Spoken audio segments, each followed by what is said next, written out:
In January of 1931, two young scientists working in a cramped laboratory at Woolwich demonstrated something that could have changed the course of history. They bounced radio waves off a metal sheet and measured the reflection. They wrote a memorandum explaining how this principle could detect ships at sea. They submitted their findings to the War Office, and the War Office told them there was no military requirement for such a device. 4 years later, a different scientist would present the same basic concept to a different committee. This time, someone listened. And because someone finally listened, Britain survived. This is the story of how a Scottish physicist working on thunderstorms unlocked the secret to detecting enemy aircraft, how a quiet air marshal built an invisible shield around an island nation, and how the men who saved Britain were rewarded with dismissal and obscurity. It is a story of ignored warnings, desperate innovation, impossible odds, and the 544 pilots who gave their lives trusting a technology their enemies never understood. It is the story of radar and the Battle of Britain. In the early 1930s, military planners across Europe confronted a terrifying new reality. The bomber had fundamentally changed warfare.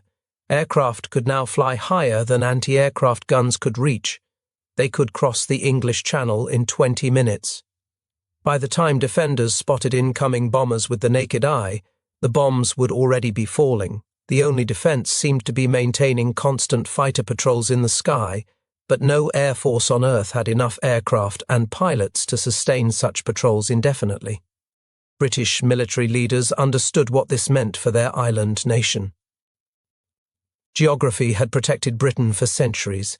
The English Channel had stopped Napoleon, it had stopped Kaiser Wilhelm, but the Channel offered no protection against aircraft. A determined enemy with enough bombers could reduce London to rubble before any meaningful defence could be mounted.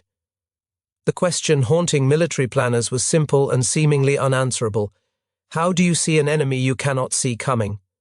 At the Signals Experimental Establishment in Woolwich, two young scientists believed they had found an answer. William Allen Stewart Butement was 26 years old, a New Zealand-born physicist who had joined the War Office as a scientific officer in 1928. His colleague, P.E. Pollard, shared his fascination with radio technology. Together, they conceived an elegant solution to the detection problem. Radio waves travel at the speed of light. When they strike a metal object, they bounce back. By measuring the time between transmission and return, you could calculate the distance to the object. By analyzing the direction of the return signal, you could determine bearing. Ships, aircraft, anything metallic could theoretically be detected at distances far beyond human vision. In late 1930, Butement and Pollard conducted a series of experiments using short-wave radio equipment. Their breadboard test unit operated at 50 centimeters wavelength, using pulsed modulation to measure distance. The results were promising. They successfully detected radio signals reflected from a metal sheet at a distance of 100 yards. It was crude, it was limited, but it proved the fundamental principle worked. On January 26, 1931, the two scientists submitted a formal proposal to the Royal Engineer and Signals Board. They described apparatus capable of locating ships at sea using reflected radio waves. They explained the physics. They outlined the engineering requirements. They requested funding to develop a practical system. The War Office response was devastating in its indifference. There was no military requirement for such a device. The project was dropped. Butement and Pollard were told to focus on other work. The first, British radar proposal was filed away and forgotten. 4 years would pass before anyone in authority took the concept seriously. This was not mere bureaucratic incompetence. The military establishment of the early 1930s operated within a framework of assumptions that made radical innovation difficult. Budgets were constrained by the Great Depression. The prevailing military doctrine emphasized offensive air power, not defensive detection systems. The technology Butement and Pollard proposed seemed impractical, expensive, and unnecessary. No one could imagine the bombers that would darken European skies within a decade. Butement would later reflect on this rejection with characteristic scientific detachment. He and Pollard had been told that there was no War Office requirement. the bureaucratic language that meant nobody in authority saw any use for what they had built. They were junior scientists. They had no political connections, no powerful sponsors to champion their cause. The first official record of radar technology in Great Britain entered into the Inventions Book maintained by the Royal Engineers in January 1931, would gather dust for 4 years while the world marched toward catastrophe. The decision to ignore Butement and Pollard was not malicious, it was institutional. Large organizations tend to reject ideas that do not fit their existing frameworks. The War Office in 1931 was focused on problems it understood. Ship detection by radio did not appear on any list of priorities. The scientists were thanked for their efforts and encouraged to pursue other projects. They returned to their regular duties, developing conventional radio equipment for the British Army, while history prepared to teach a brutal lesson about the cost of unimaginative leadership. Robert Alexander Watson Watt was born on April 13, 1892, in the small Scottish town of Brechin in Angus. His family claimed descent from James Watt, the famous engineer whose improvements to the steam engine had powered the Industrial Revolution. Whether this genealogical connection was genuine or family legend, young Robert grew up surrounded by stories of Scottish scientific achievement. His father was a carpenter, a practical man who valued education and encouraged his son's academic ambitions. Watson Watt attended University College in Dundee, then part of the University of St Andrews, where he studied engineering and natural philosophy. He graduated in 1912 with a degree that combined theoretical knowledge with practical application. His professors recognized something unusual in him, a mind that could move fluidly between abstract mathematics and physical engineering challenges. In 1915, with Europe engulfed in the Great War, Watson Watt joined the meteorological office at the Royal Aircraft Factory in Farnborough. His assignment seemed mundane. He was to develop methods for detecting thunderstorms that endangered the fragile aircraft of the Royal Flying Corps, pilots flying slow biplanes in the era before weather radar could be killed by storms they never saw coming. Watson Watt was tasked with finding a way to warn them. This seemingly modest assignment would transform his career. Watson Watt realized that lightning strikes produced distinctive electromagnetic signatures that could be detected at considerable distances. He developed increasingly sophisticated equipment for tracking thunderstorms by their radio emissions. This work required him to understand signal propagation, antenna design, and the behavior of electromagnetic waves in the atmosphere. He was becoming, without quite realizing it, one of Britain's leading experts in radio physics. Throughout the 1920s, Watson Watt continued his research into radio direction finding. He developed the cathode ray direction finder, a device that could locate distant radio transmitters by displaying their signals on an oscilloscope screen. His work on what became known as high-frequency direction finding, or HFDUF, would later prove invaluable in tracking German submarines during the Battle of the Atlantic. But in these years, Watson Watt was focused on understanding thunderstorms and atmospheric phenomena. By 1934, Watson Watt had risen to become superintendent of the radio research station at Ditton Park near Slough. He led a small team of talented scientists investigating various applications of radio technology.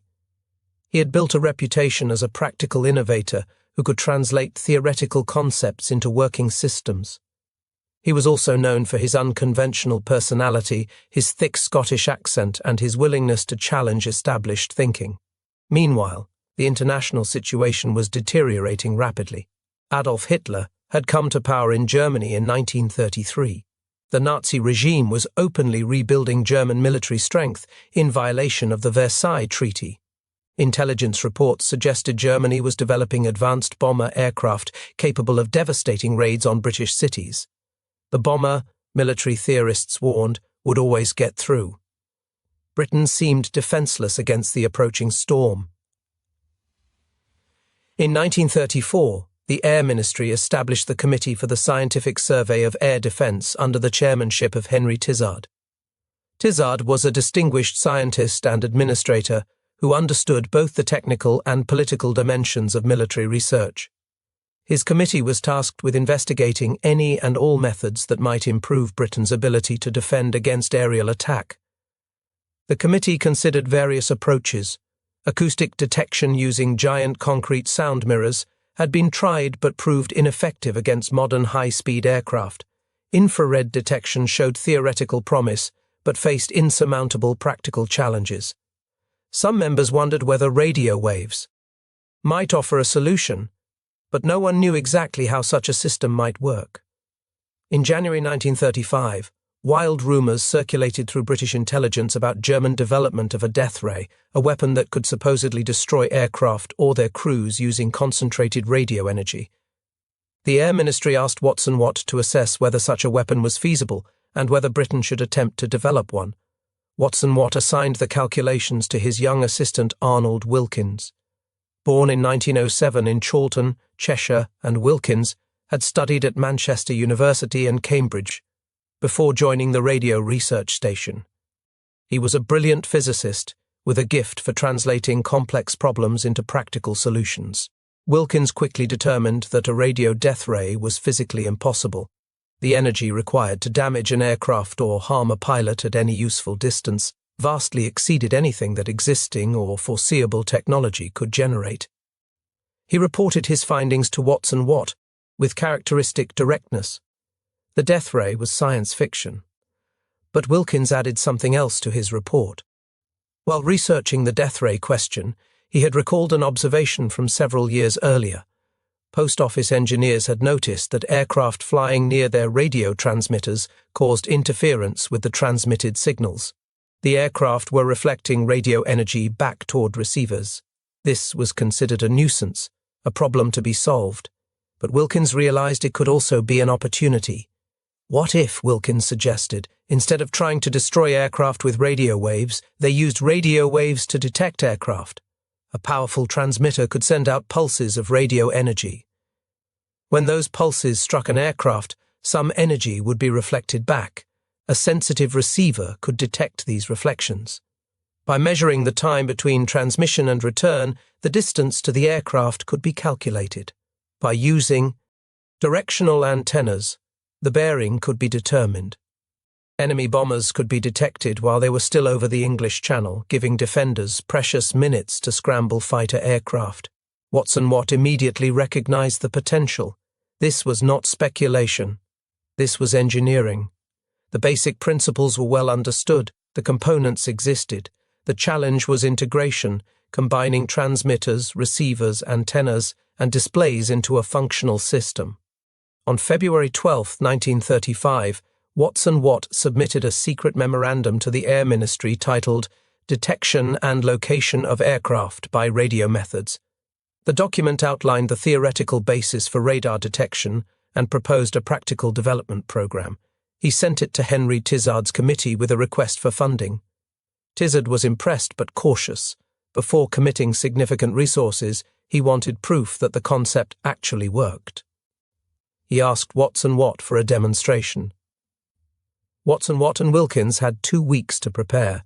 They needed to show that radio waves could be bounced off an aircraft and detected by a receiver. They had no specialized equipment, no purpose-built facilities. They would have to improvise using whatever resources they could find.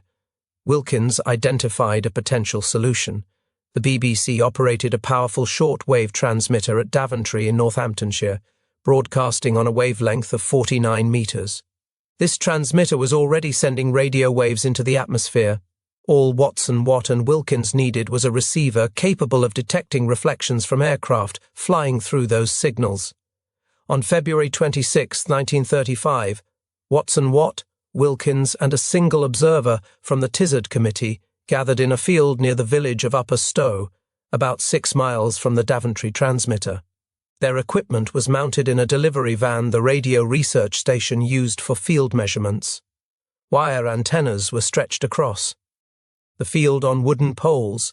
A cathode ray tube oscilloscope displayed the received signals. The plan was simple. A Royal Air Force Handley Page Hayford bomber would fly repeated passes through the area. If the concept worked, the bomber's metal skin would reflect radio waves from the Daventry transmitter. and these reflections would appear as variations in the signal strength displayed on the oscilloscope. The conditions were cold but clear on that February morning.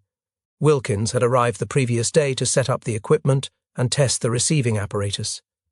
The antennas were arranged to cancel out direct signals from the Daventry transmitter while remaining sensitive to reflections arriving from other directions. This clever arrangement, a form of passive radar, meant they would only detect energy bounced off objects in the sky rather than the overwhelming direct signal from the BBC station. The bomber appeared on schedule, a lumbering biplane cruising at about 6,000 feet.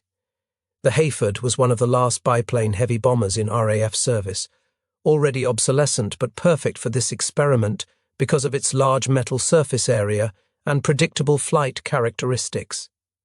Flight Lieutenant R.S. Bluck piloted the aircraft on a carefully planned course that would take him repeatedly through the area between the transmitter and the receiver.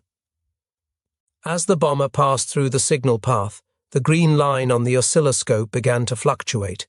Wilkins and Watson-Watt watched intently as the signal grew stronger, peaked, and faded as the aircraft moved away. On subsequent passes, the effect was even more pronounced. At one point, they detected the bomber at a range of 8 miles, far beyond visual range in anything but the clearest conditions. Albert Percival Rowe, the sole official observer from the Tizard Committee, watched the demonstration with growing excitement. Rowe was secretary of the committee and had been instrumental in getting Watson-Watt's proposal taken seriously. He understood immediately that he was witnessing something of profound importance.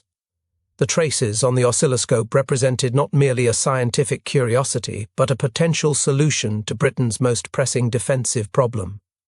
The Daventry experiment, as it became known, was a complete success. Watson-Watt had proven that radar detection was not merely theoretical. It was practical. It worked. After the aircraft departed and the equipment was packed away, Watson-Watt reportedly turned to Wilkins with words that captured the significance of what they had accomplished. "Britain," he said, "is an island once more." The statement was prescient. What they had demonstrated in that cold field would indeed help preserve Britain's island character when the test came. The observer from the Tizard Committee reported his findings immediately. Funding was approved within days.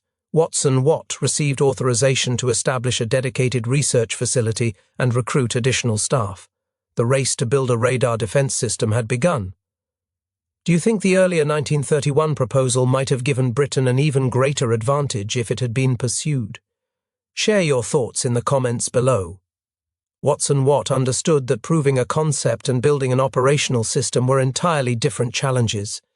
He needed to transform a laboratory demonstration into a network of stations capable of detecting aircraft at distances sufficient to provide meaningful warning. He needed to recruit scientists and engineers. He needed to develop entirely new equipment. And he needed to do all of this in secret, before Germany could develop similar technology or learn of British progress. In May of 1935, Wilkins led a small team to Orford Ness, an isolated peninsula on the Suffolk coast. The remote location offered two advantages. It was away from prying eyes, and the surrounding water provided an unobstructed view of the sky. The team erected experimental antennas and began testing more sophisticated equipment. Progress was remarkably rapid. By June, they were detecting aircraft at 17 miles.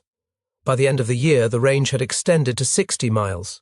The Air Ministry authorized plans to construct 5 operational radar stations covering the approaches to London. In March of 1936, the research operation moved to Bawdsey Manor, a Gothic revival mansion on the Suffolk coast that the government had purchased to serve as the primary radar research facility. Here, Watson-Watt assembled one of the most talented scientific teams in British history.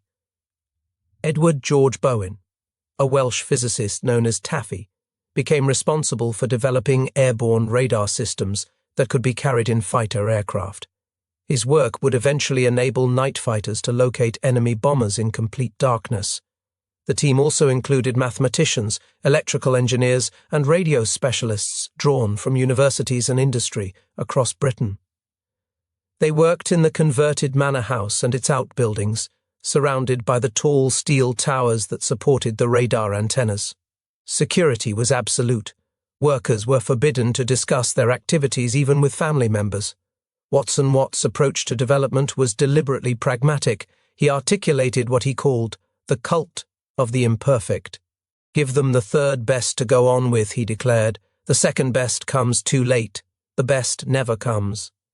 This philosophy prioritized working systems over theoretical perfection. If a radar station could detect aircraft at 80 miles rather than 100 miles, deploy it anyway. Lives depended on speed, not optimization. The system that emerged from Bawdsey became known as Chain Home. It consisted of tall steel transmission towers, some reaching 360 feet in height, paired with wooden receiver towers positioned along the eastern and southern coasts of Britain. The transmitter towers broadcast powerful pulses of radio energy toward the horizon.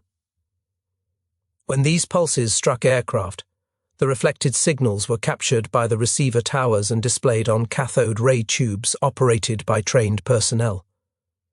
Chain Home operated at frequencies between 20 and 50 megahertz, using wavelengths much longer than the radar systems other countries were developing. This was not the optimal technical solution.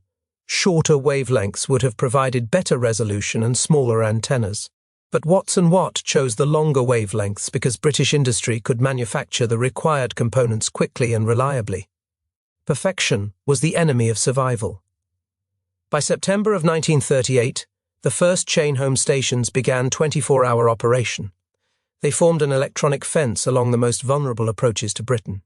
Enemy aircraft forming up over France could be detected while still miles from the English coast. This early warning could mean the difference between interception and catastrophe. But detection was only half the problem. The information produced by the radar stations was useless unless it could reach the pilots, who needed to intercept enemy aircraft. This challenge was not technological but organizational. How do you take raw data from scattered stations and transform it into actionable intelligence that guides fighters to their targets? Air Chief Marshal Hugh Dowding had been wrestling with exactly this problem. Dowding was born in 1882 in Moffat, Scotland, the son of a schoolmaster. He had learned to fly in 1913, paying for his own lessons at Brooklands before the Royal Flying Corps officially existed. During the First World War, he commanded a fighter squadron in France and repeatedly clashed with his superiors over tactics and the treatment of exhausted pilots. Dowding was not a charismatic leader. His reserved manner and rigid demeanor earned him the nickname Stuffy among those who served under him. He rarely smiled. He disliked social gatherings. He expressed his opinions with uncomfortable directness regardless of whether his audience wanted to hear them. These qualities made him unpopular with politicians and fellow officers alike, but Dowding possessed something more valuable than charm. He understood air defense as an integrated system rather than a collection of separate components. Radar stations, observer posts, communication networks, control rooms, fighter squadrons, anti-aircraft guns, searchlights and barrage balloons all had to work together seamlessly. Information had to flow from detection to decision to action in minutes, not hours. In 1936, Dowding was appointed commander of the newly formed Fighter Command with orders to build a defensive system capable of protecting Britain from aerial attack. He immediately recognized that Watt's radar technology could be the foundation of such a system. But he also recognized that technology alone was insufficient. The human and organizational elements were equally critical. Dowding created what became known as the Dowding system, the world's first integrated air defense network. Chain Home radar stations detected incoming aircraft and transmitted their observations to a filter room at Fighter Command headquarters at Bentley Priory. Here, trained personnel plotted the information on large maps, correlating radar data with reports from the Observer Corps, a network of volunteer spotters who visually tracked aircraft once they crossed the coast. The filtered information was then passed to group and sector control rooms, where controllers directed individual fighter squadrons.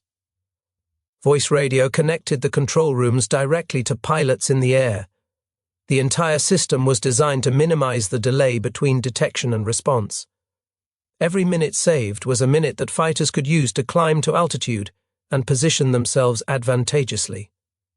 Dowding also championed the development of the fighter aircraft. That would defend Britain. He pushed for the adoption of the 8-gun monoplane fighters that became the Supermarine Spitfire and Hawker Hurricane. He insisted on bulletproof windscreens for his pilots over the objections of bureaucrats who considered them too expensive. When told that Chicago gangsters had bulletproof glass in their cars but RAF pilots could not, Dowding responded that if gangsters could have such protection, surely fighter pilots deserved no less. By 1939, Britain possessed something no other nation had developed. Not just radar stations, but a complete system for detecting, tracking, and intercepting enemy aircraft. The components had been tested in exercises that revealed weaknesses and allowed refinement. Controllers had practiced coordinating fighters against simulated raids. Pilots had learned to trust the voices guiding them toward targets they could not yet see. The system was not perfect. Chain Home had difficulty detecting aircraft flying below 1,000 feet because the radar beams did not reach the wave tops effectively. This gap was partially addressed by Chain Home Low, a network of smaller stations using different technology to detect low-flying aircraft, but coverage remained incomplete. Additionally, the system generated enormous amounts of information that could overwhelm controllers during large raids. When Germany invaded Poland on September 1, 1939, Britain declared war 2 days later. 21 Chain Home stations stood ready along the British coast. More were under construction. The Dowding system was operational. The question was whether it would be enough. The war that followed exceeded the worst predictions of military planners. Germany conquered Poland in weeks. In April of 1940, German forces swept through Denmark and Norway. In May, the Wehrmacht attacked westward, smashing through the Low Countries and driving into France with terrifying speed. British forces sent to defend France were cut off and driven back to the coast. Between May 26th and June 4th, over 300,000 soldiers were evacuated from the beaches of Dunkirk, in one of the most remarkable military operations in history. They escaped with their lives, but left behind virtually all their heavy equipment. Britain now stood alone against Nazi Germany, separated from the German-controlled continent only by 20 miles of water. Dowding had fought throughout the Battle of France to preserve his fighter strength. Politicians and military leaders demanded that he send more squadrons to support the collapsing French army. Dowding refused, arguing that stripping fighter command would leave Britain defenceless when France inevitably fell. He wrote to the Air Ministry that if the present rate of wastage continued for another 2 weeks, we shall not have a single hurricane left in France or in this country. His resistance made him enemies in high places, but events proved him right. The squadrons that remained in Britain would soon face the entire weight of the German Air Force. In mid-July of 1940, the Luftwaffe began systematic attacks on British shipping in the English Channel, probing British defences and drawing fighter command into combat. These preliminary operations intensified through early August as the Germans prepared for what they called Adlerangriff, or Eagle Attack, an all-out offensive designed to destroy the Royal Air Force as a prelude to invasion. The Luftwaffe possessed over 4,000 aircraft in total, including approximately 1,400 single-engine fighters, nearly 1,500 medium bombers, and over 400 dive bombers. Against this armada, Fighter Command could field fewer than 700 operational fighters. Though the overall numerical odds heavily favoured Germany, the fighter versus fighter comparison was less lopsided than it first appeared. But numbers alone did not determine the outcome of aerial combat. The RAF possessed advantages that German intelligence consistently underestimated or failed to recognize entirely. The Spitfire and Hurricane were superb fighter aircraft, fully competitive with the Messerschmitt Bf 109 that formed the backbone of German fighter strength. British pilots fighting over their homeland could bail out and return to combat. German pilots who parachuted over England became prisoners of war. British aircraft that crash-landed could often be repaired and returned to service. German aircraft that went down over Britain were lost forever. Most critically, Britain had radar and the integrated control system that radar enabled.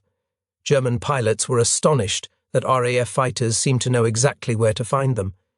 They appeared out of nowhere, positioned advantageously, vectored precisely to intercept incoming raids.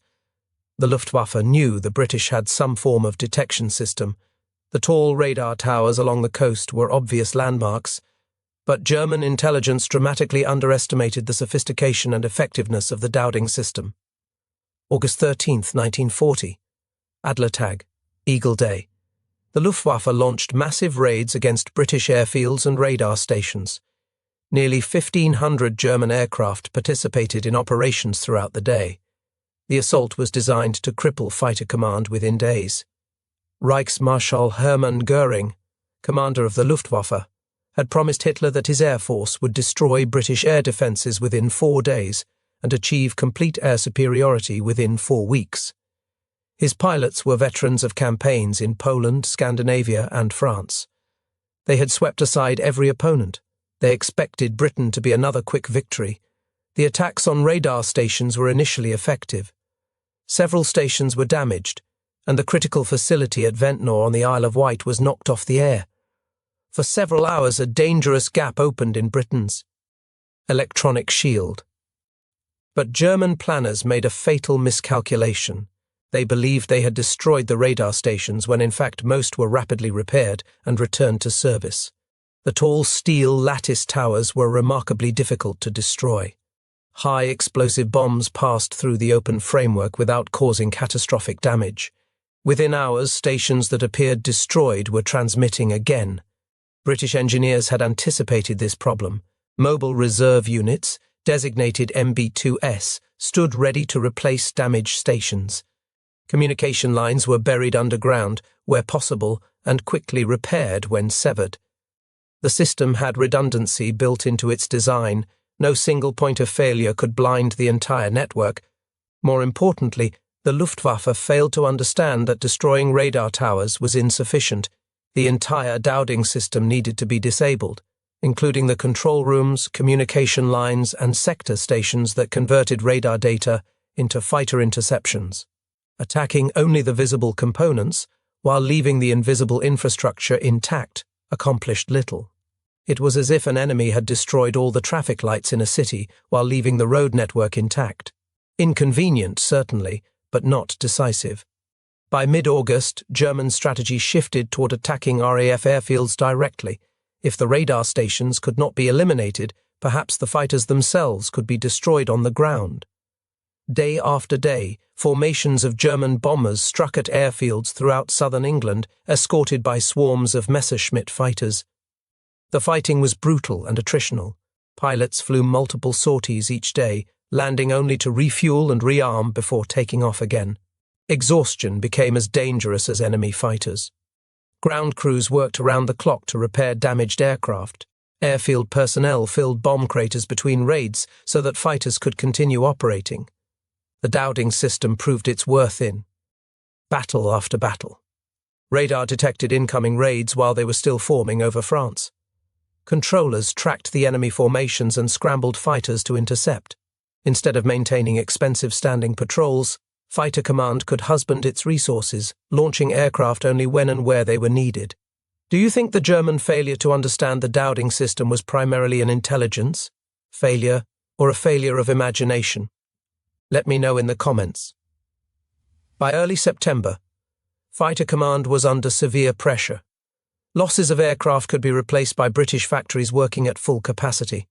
But experienced pilots were irreplaceable. Training took months. Combat veterans were dying faster than replacements could be prepared. If the current rate of attrition continued, Fighter Command would eventually be ground down regardless of how many aircraft British industry produced. September 7th, 1940. The Luftwaffe suddenly changed tactics. Instead of attacking airfields, German bombers struck London. Nearly 400 bombers, escorted by over 600 fighters, targeted the docks and industrial areas of the East End. The Blitz had begun. Historians have debated why the Germans shifted their offensive at what might have been a critical moment. One factor was a British bombing raid on Berlin in late August, which enraged Hitler and led him to demand retribution against British cities. Another was the German belief that fighter command was already on the verge of collapse and that attacking London would draw out the last British reserves for destruction.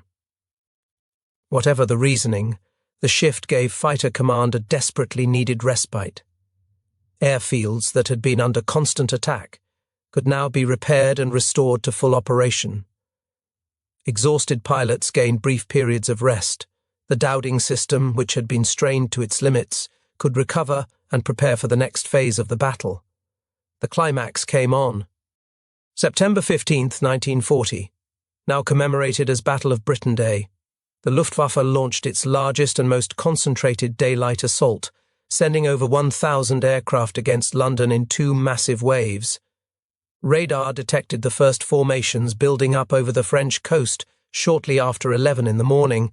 Controllers tracked them as they assembled and began crossing the channel. The radar screens showed an ominous picture. Hundreds of aircraft were massing over the Pas-de-Calais, organising into the massive formations that would soon darken the sky over southern England. Fighter squadrons throughout southern England were scrambled to intercept. Hurricane and Spitfire pilots ran to their aircraft. Ground crews starting engines and removing wheel chocks as the pilots climbed into cockpits. Within minutes, fighters were roaring into the sky from airfields across Kent, Sussex and the outskirts of London. The German formations were met by wave after wave of Spitfires and Hurricanes. The fighting was savage and confused, with aircraft swirling in massive aerial battles that stretched across the sky. British pilots attacked the bombers relentlessly, breaking up their formations and forcing many to jettison their bombs before reaching their targets. The Messerschmitt fighters escorting the bombers were drawn into combat, their fuel limitations becoming critical as the battle dragged on. That afternoon, a second massive raid was detected and intercepted with similar ferocity. The radar stations had tracked the German formations as they reassembled over France, giving controllers precious time to recover and reposition their fighters. Spitfires that had landed to refuel were back in the air. Squadrons that had been held in reserve were committed to battle. At the height of the battle, Air Vice Marshal Keith Park, commanding the crucial 11 group that defended London and southeastern England, committed his last reserves. Every available fighter was in the air. The sector stations were empty of aircraft. Every pilot who could fly was fighting. Winston Churchill, who happened to be visiting Park's headquarters at Uxbridge, watched the situation develop on the plotting table in the underground operations room. Young women of the Women's Auxiliary Air Force moved coloured markers representing squadrons and enemy formations across the illuminated map. Red lights indicated squadrons engaged in combat. Green lights showed squadrons returning to refuel. One by one, the lights turned red until none remained. Churchill asked what other reserves remained. Park told him there were none. For a few critical hours, the entire defence of Britain depended on the pilots already airborne. If the Germans had launched a third wave that afternoon, there would have been nothing left to stop them. The Luftwaffe lost 56 aircraft on September 15th. British losses were 29 fighters with 12 pilots killed. More significantly, the German High Command was forced to confront an uncomfortable reality. Fighter command was not defeated. The RAF was not on the verge of collapse. Despite months of sustained attack, British fighters continued to appear in strength whenever German bombers approached. 2 days later, Hitler postponed Operation Sea Lion, the planned invasion of Britain, indefinitely. The Luftwaffe continued bombing British cities throughout the autumn and winter, but the decisive daylight battle for air superiority had been lost. Britain would not be invaded. The island nation had survived. The Battle of Britain, dated officially from July 10th to October 31st, 1940, resulted in nearly 2,000 German aircraft destroyed. The Luftwaffe lost over 2,600 aircrew killed, captured or missing. Many of these were experienced veterans whose expertise could not be quickly replaced. The German pilot training system, which had produced superb aviators through rigorous programs, could not keep pace with the losses. Instructors were pulled from training commands and sent to operational units, further degrading the quality of new pilots. British losses were also severe. Fighter Command lost over 1,000 aircraft. 544 pilots were killed in action. Hundreds more were wounded or burned, some so badly they would never fly again. The Royal Air Force's medical services pioneered new treatments for burn victims, techniques that would save countless lives in the decades that followed. The price of victory was measured in young men who would never return home. But Britain remained free, the only nation in Western Europe still fighting Nazi Germany. The significance of this achievement cannot be overstated. Hitler's entire strategy depended on forcing Britain to negotiate before American industrial power could be mobilized against him. A defeated Britain would have freed German resources for the invasion of the Soviet Union. The Royal Navy, operating from British ports, held the key to transatlantic supply lines that would eventually arm the forces of liberation. If Britain had fallen in 1940, the entire subsequent history of the 20th century would have been different. The contribution of radar and the Dowding system to this victory was decisive. Without early warning of approaching raids, Fighter Command would have been forced to maintain continuous patrols that would have exhausted pilots and machines alike. Without the ability to vector fighters precisely toward incoming formations, interceptions would have been haphazard and ineffective. Without the integrated command and control system that Dowding had built, detection would have meant nothing.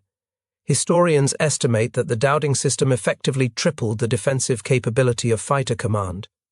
It allowed the RAF to concentrate force at decisive points, to engage the enemy on advantageous terms, and to avoid wasteful patrol missions. It was the invisible advantage that German intelligence never fully understood. And yet, within weeks of his greatest triumph, Hugh Dowding was removed from command. The forces that destroyed Dowding's career had been building throughout the battle. His defensive strategy, which prioritized conservation of fighter strength over aggressive interception, frustrated officers who wanted more offensive action. His refusal to implement big wing tactics, advocated by some subordinate commanders, created bitter political enemies. His inability to counter the night bombing raids of the Blitz, which continued after the daylight battle ended, provided ammunition for critics. The big wing controversy particularly damaged Dowding. Air Vice Marshal Trafford Lee Mallory, commanding 12 Group north of London, advocated assembling large formations of fighters, sometimes 5 squadrons or more, to attack enemy formations en masse. Douglas Bader, a legless fighter pilot whose courage had made him famous, championed the big wing concept with characteristic aggression. They argued that larger formations would destroy more enemy aircraft. Dowding and Park believed the big wing approach was fundamentally flawed. Assembling such large formations took too long. By the time a big wing reached combat altitude, the enemy bombers would already have struck their targets and be heading home. The time lost in formation assembly could not be recovered. Fighter Command needed to intercept raids as quickly as possible, not assemble parade ground formations. The evidence from the battle supported Dowding and Park. The sectors under Park's direct command, using rapid scrambles and small formation tactics, consistently achieved better interception rates than sectors experimenting with big wings. But the argument became political rather than tactical. Lee Mallory cultivated supporters in the Air Ministry. Bader had access to influential politicians through his celebrity status. Dowding's abrasive personality had made him enemies throughout his career. On November 24, 1940, Dowding was relieved of command and replaced by Sholto Douglas, one of his principal critics. Keith Park, who had brilliantly commanded 11 Group throughout the battle, was also removed. Both men were effectively pushed into retirement. The commanders who had won the battle were replaced by the men who had questioned their methods. Churchill, who had relied on Dowding throughout the crisis, accepted the decision. He later wrote that it broke my heart. But political pressures and military rivalries proved stronger than gratitude. Dowding was sent on a vaguely defined mission to the United States before being forced into retirement in July of 1942. He was made a baron the following year, but was pointedly denied promotion to Marshal of the Royal Air Force, an honor given to officers who had not saved their country.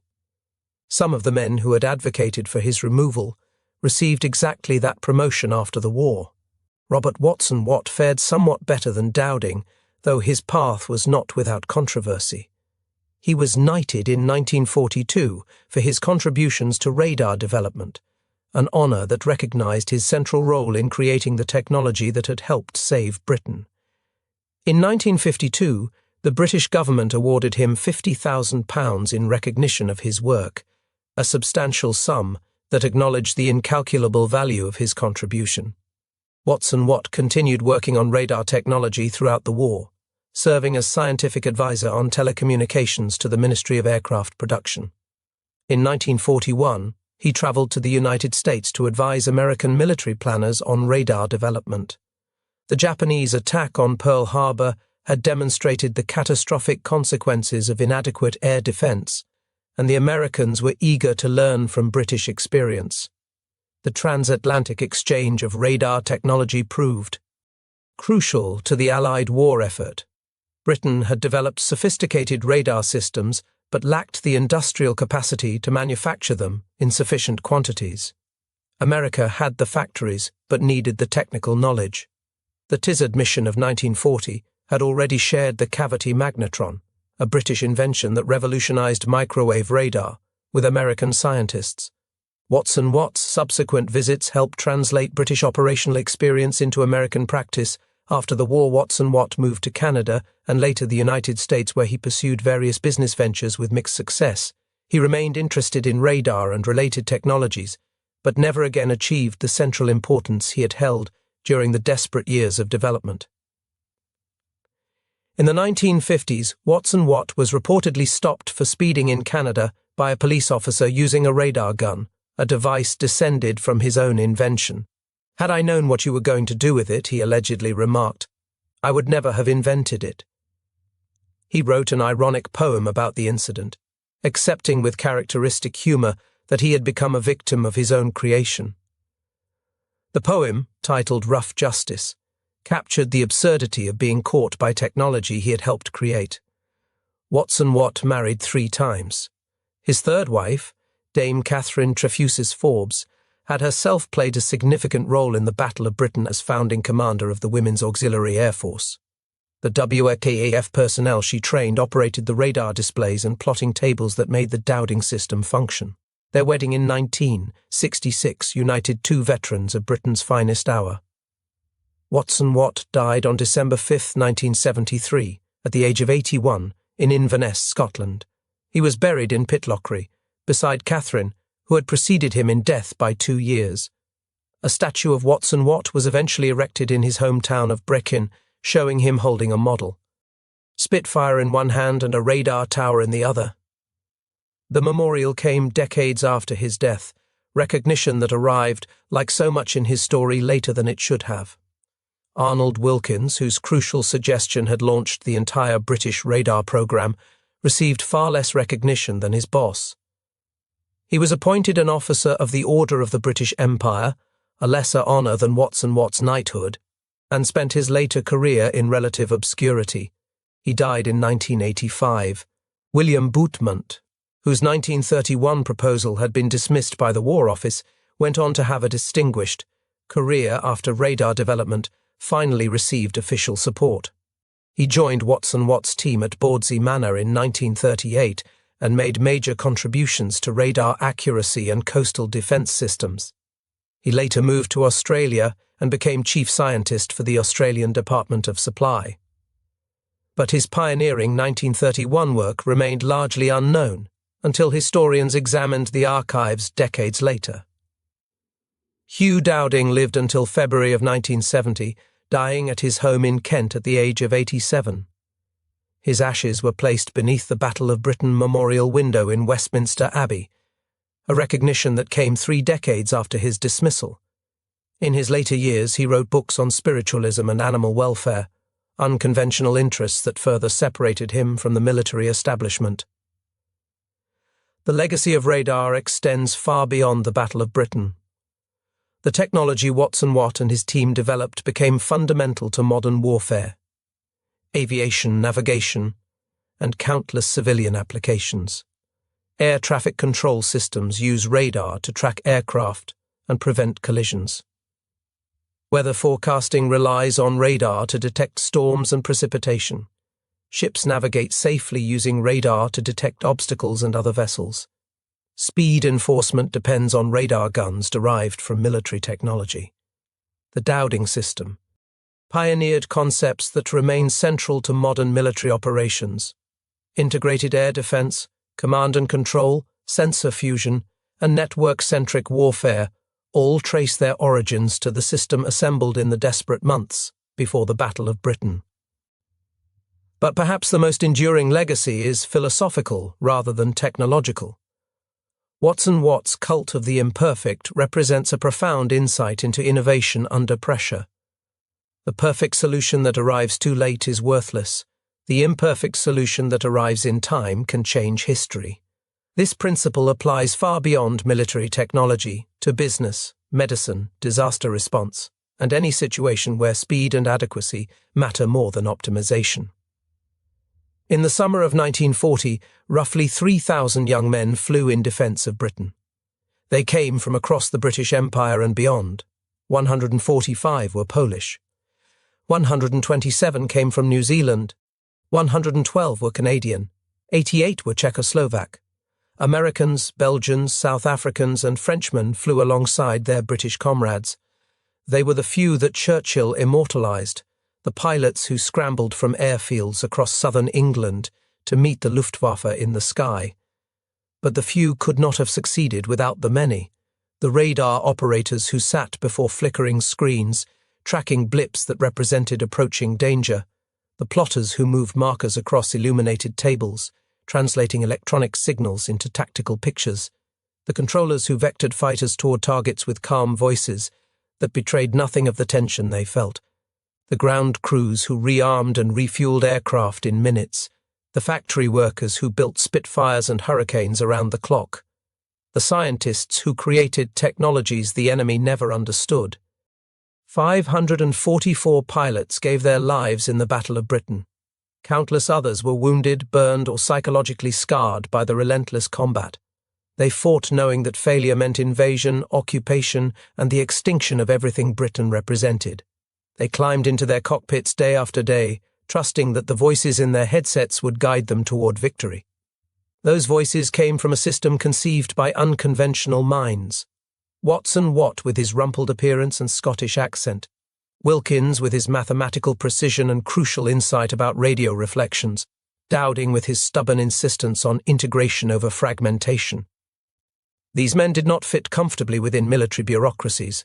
Their independence of mind made them difficult colleagues, but enabled them to see what conventional thinkers missed. The radar towers are gone now, dismantled after the war or converted to other purposes. The operations rooms have become museums where visitors can walk through reconstructed spaces and imagine the tension of those summer days. The last surviving few have passed into history, joining the comrades who fell in the skies over England, yet the principles endure. Air traffic control systems guide aircraft safely, using technologies descended from chain home. Weather services track hurricanes and tornadoes with radar that Watt would recognize. Naval vessels navigate through fog and darkness using electronic eyes that Butement and Pollard first imagined in 1931. The invisible has become indispensable. The greatest lesson may be philosophical rather than technological. 4 years separated Butement's rejected proposal from Watt's celebrated demonstration. The same basic concept, the same underlying physics, produced dismissal in one context and urgency in another. What changed was not the science, but the perception of need. Crisis creates clarity. Comfort breeds complacency. When institutions finally listened, progress came with remarkable speed. Just 3.5 years separated the Daventry experiment from operational chain home stations. By June of 1935, detection range had reached 17 miles. By December, it extended to 60 miles. Scientists and engineers working with adequate funding and official support accomplished what had seemed impossible when Butement and Pollard laboured in obscurity. The technology was always achievable. Only the will had been lacking. The men who built Britain's invisible shield paid a price for their success. Dowding was dismissed within weeks of his greatest victory. Park was exiled to training commands. Watt faced criticism from those who resented his prominence. Being right at an inconvenient moment makes enemies of those who were wrong. Institutions protect their pride more fiercely than they reward their saviors. Today, a plaque stands in a field near Daventry, marking the spot where Watson, Watt and Wilkins first detected an aircraft by radio. The words are simple. They note that this invention, more than any other, saved the RAF from defeat in the 1940 Battle of Britain. The statement is not exaggeration. Without radar, without the Dowding system, the few would have been too few. The island would have fallen. Be thorough in your analysis. Trust your evidence when others doubt. Build systems that integrate rather than fragment. Accept imperfection in service of urgency, and when the institutions resist, persist anyway, because the cost of being ignored may ultimately be measured in lives and nations. That was the lesson of Butement, whose vision came 4 years too early. That was the lesson of Watson Watt, who delivered when delivery mattered most. That was the lesson of Dowding, who built the system that turned detection into defense. That was the lesson of radar and the battle it helped win.